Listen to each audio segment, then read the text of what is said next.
جس دن سے بچے کی تخلیق شروع ہوتی ہے،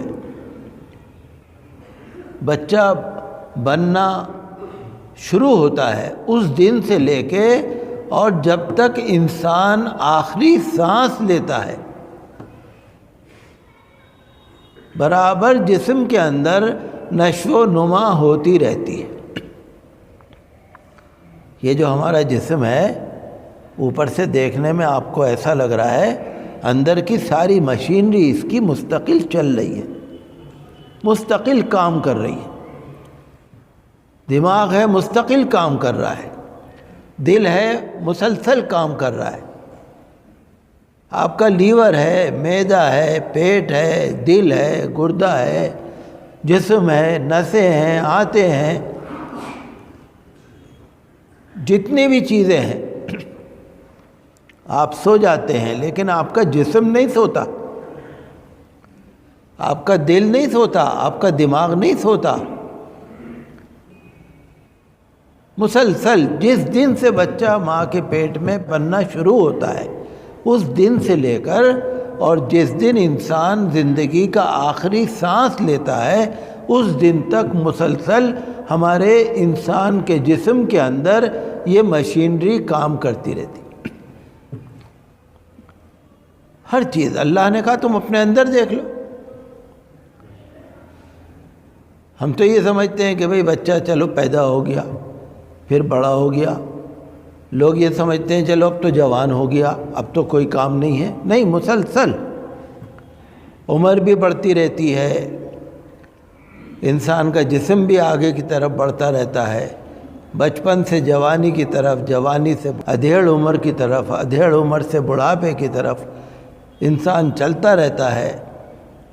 شروع میں جب انسان ہے، چھوٹا سا بچہ ہے، اس میں طاقت ہی نہیں ہے، جوان ہو گیا طاقت آ گئی، ادھیڑ ہو گیا طاقت کچھ کم ہو گئی، بوڑھے ہو گئے بالکل طاقت کم ہو گئی۔ مسلسل آپ دیکھیے آپ کے جسم کے جو بال ہیں برابر بڑھتے رہتے ہیں، آپ کے جو ناخن ہیں برابر بڑھتے رہتے ہیں، ہر چیز کام کرتی رہتی ہے مستقل۔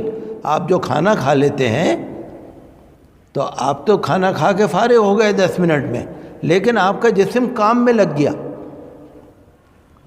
اللہ نے ایسا جسم بنایا ہے، جب آپ کھانا کھاتے ہیں آپ نے سنا ہوگا میاں منہ میں پانی آ گیا۔ کبھی کوئی مزے کا کھانا دیکھتا ہے نا، انسان کہتا ہے میرے منہ میں پانی آ گیا۔ پانی نہیں آ گیا، منہ میں جو رطوبت ہے، لعاب ہے، وہ ہے ساری زندگی کی جان۔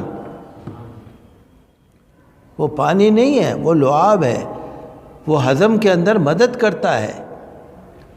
جن کا لعاب نہیں بنتا وہ بیچارے کھانا کھانے سے معذور ہیں۔ ہمارے ملنے والوں میں ایسے لوگ ہیں جن کے زبان میں، جن کے منہ میں رطوبت نہیں بنتی، وہ کھانا نہیں کھا سکتے۔ منہ میں رکھنے کے بعد جیسا کھانا رکھا ویسا ہی ہے، گھلتا ہی نہیں، چپتا ہی نہیں۔ تو اللہ کا جو نظام ہے، آپ نے رات کو کھانا کھا لیا، آپ سو گئے، لیکن رات بھر آپ کا جسم آپ کے کام میں لگا رہا کہ اس کو ہضم کرو، ہضم کر کے کون سا حصہ بلڈ میں جانا ہے، کون سا گردے پہ جانا ہے تاکہ اس کا خون صاف ہو جائے، وہاں چھنی لگی ہوئی ہے، پھر مثانے میں جانا ہے تاکہ فاضل چیز نکل جائے۔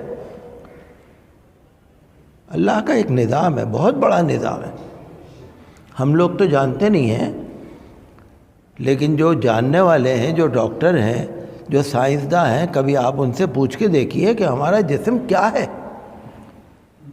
اگر خدا نہ کرے کسی کو ذرا سا دل میں تکلیف ہو جائے، پریشان ہو جاتا ہے، کسی کا گردہ خراب ہو جائے پریشان، کسی کا گردہ کام کرنا چھوڑ دے پریشان، کسی کی پتھری ہو جائے پریشان، بلڈ پریشر ہو جائے پریشان۔ ذرا سی چیز ہے، وہ ذرا سی چیز ہے، میں جو گنوا رہا ہوں یہ چھوٹی چیزیں ہیں، اتنی سی چیز سے انسان پریشان ہو جاتا ہے، اور پورا جسم جو اللہ کے حکم سے ہمارا کام پہ لگا ہوا ہے، ہم اللہ کا شکر ادا نہیں کر رہے۔ ذرا سی چیز سے پریشان تو ہو جاتے ہیں. کوئی پوچھے گا، ہر ایک سے ہم کہیں گے میاں کھانسی ہے جا نہیں رہی، میاں کیا تکلیف ہے، کھانسی ہے جا نہیں رہی. ہر ایک سے ہم یہی کہہ جائیں گے، ہر ایک سے ہم کہہ جائیں گے گھٹنے میں درد ہے. بھئی ایک چیز ہے، آپ کو ایک تکلیف ہے تو چلو اس کی تکلیف ہے، لیکن جو ہزاروں اللہ کی نعمتیں آپ کے جسم میں موجود ہیں اس کا تو شکر کرو کہ اللہ کا شکر ہے کہ میں بہت تندرست ہوں، میرے جسم پورا تندرست ہے، بس چھوٹی سی تکلیف ہے وہ بھی اللہ کے حکم سے دور ہو جائے گی. تو کبھی انسان اگر غور کرنے لگے نا اپنے، اللہ نے کہا وفی انفسکم، تمہارے اندر، افلا تبصرون، دیکھتے نہیں کہ انسان جو ہے برابر ہم سمجھتے جوان ہونے کے بعد کام ختم ہو گیا، نہیں، مسلسل آگے کی طرف زندگی چل رہی ہے. جیسے مسافر ہوتا ہے نا، آپ یہاں سے مثال کے طور سے حج کرنے گئے، جب تک حج کر کے آپ واپس نہیں آ جائیں گے آپ کا سفر جاری رہے گا.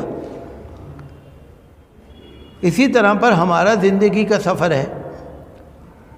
جب بچہ پیدا ہونا شروع ہوتا ہے تب سے لے کے مرنے تک یہ زندگی کا سفر جاری ہے.